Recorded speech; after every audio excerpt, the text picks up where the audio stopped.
Friends, நம்ம ஃப்ரிட் ஏசியில் இப்போ கேஸ் எப்படி லாக் பண்ணலாங்கிறத பார்க்கலாம். ஃபஸ்ட்டு இன்டோர் ஆன் பண்ணிடலாம். ஆன் ஆனதுக்கப்புறம் அவுட்டோர் ஆன் ஆகும். அவுட்டோர் ஆன் ஆனதுக்கப்புறம் ஒரு 5 நிமிஷம் ஓட விடணும். ஓட விட்டதுக்கப்புறம் 2 பைப் இருக்குது, குவார்டர் ஆஃப் 2 பைப் இருக்குது. அதில் டம்மி நட்டை ஃபஸ்ட்டு அவுத்துடலாம். டம்மி நட் ஆகுதுக்கப்புறம் குவார்ட்டரில் இருக்கிற அலங்கின்னு சொல்லுவாங்க. அதில் 4-5 வரும் மேக்ஸிமம். அதில் எந்த அலங்கி மேட்ச் ஆகுதோ அதை நம்ம யூஸ் பண்ணிட்டு ஃபஸ்ட்டு வந்து குவார்ட்டர் பைப்பை ஃபுல்லாக லாக் பண்ணிடலாம்.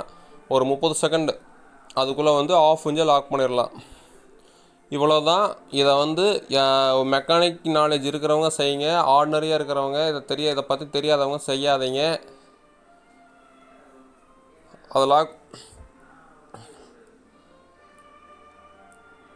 அது ஒரு 30 செகண்ட் கேப் விட்டு மறுபடியும் லாக் பண்ணி அதை அவுத்தரலாம். நம்ம இன்டோரை உட்காரலாம் அவுத்துக்கலாம், அவுட்டோரை உட்காரலாம் அவுத்து வச்சிடலாம்.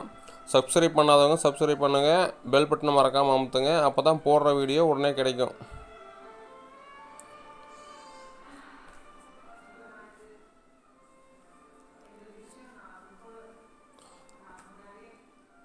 பாருங்கள், குவார்ட்டரை லாக் பண்ணதுக்கப்புறம் ஆஃப் லாக் பண்ணிடலாம். ஃபுல்லாக டைட்டாக வச்சிடணும்.